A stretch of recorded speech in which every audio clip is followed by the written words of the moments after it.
اعوذ بالله من الشیطان الرجیم بسم الله الرحمن الرحیم. هغه ورځې مو د اوداسه فرایض بیان کړیو، څه مسائل می بیان کړیو. نن ان شاء الله العزیز د غسل والا طریقه به دی ویډیو کې زه تاسو ته بیانوم. که دا ویډیو مو خوښه شوله نو سبسکرایب او لایک او شیر یې وکړئ.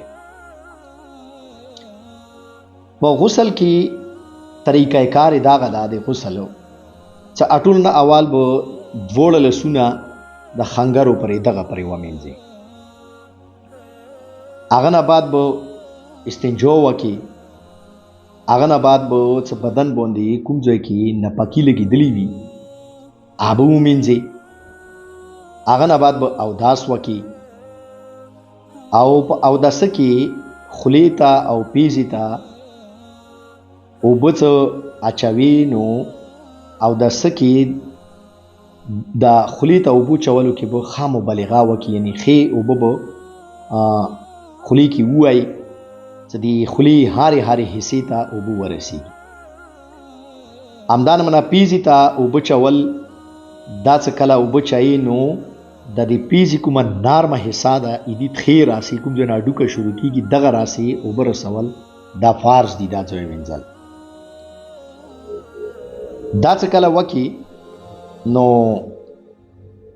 غرغره کول چې کوم دي که نه، دا په اوداسه کې په غسل کې فرض نه دي. فرض صرف خولې ته اوبه اچول دي، دوره ډېرې اوبه چې د خولې هرې حصې ته ورسېږي.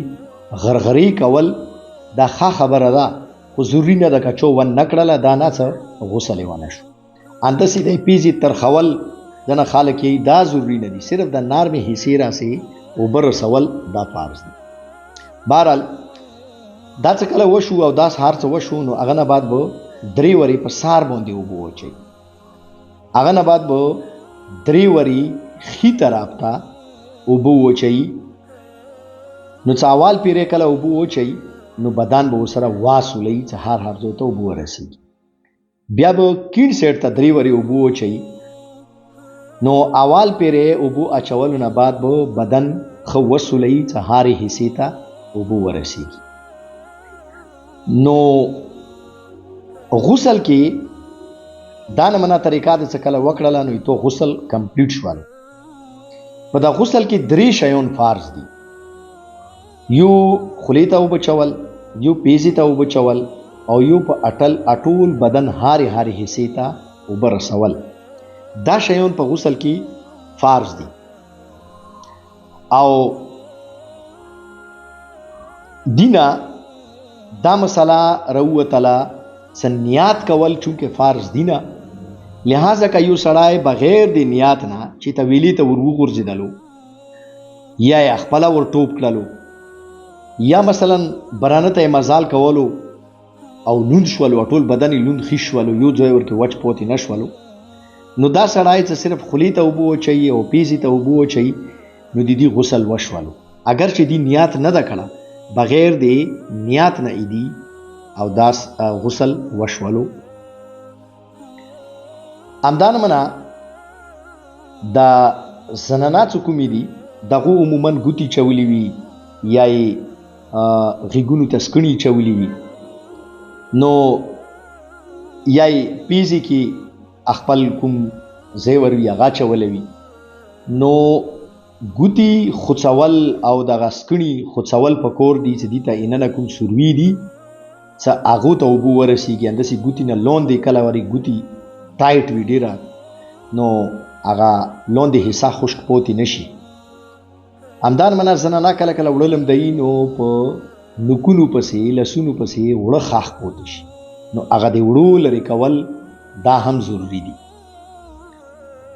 همدارنګه د زناناو لسونو کله نوکونو باندې هغوی نیل پالش لګوي، نو هغه چونکې لاندې نوک ته اوبه نه راسي لہذا هغه سره غسل نه کېږي، هغه لرې کول ضروری دي. ځنه زنانه خصوصا ځنه دیهاتو کې دا رواج وي چې ځنه زنانه دا په ویښتو کې ډېرې زیاتې هغه جوړوي دا جوړیا. نو کچېرې هغه زختې ډېرې وي چې د هغه خلاصول دا مشکل وي، نو بیا د هغه خلاصول ضروري نه دي، بس د ویښتو جړو ته اوبه رسول ضروري. او کچېرې هغه ویښته مخکې نه خلاص دي نو بیا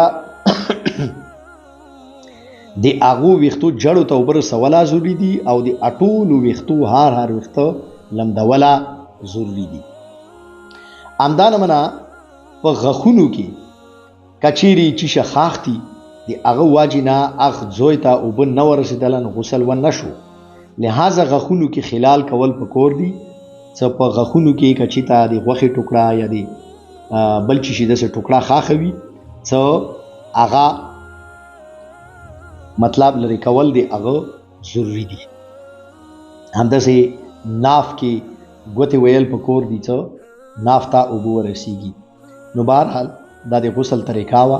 الله د موږ ته د حضور اکرم صلی الله علیه وسلم طریقې مطابق ژوند تېرولو توفیق نصیب کړي. واخر دعوانا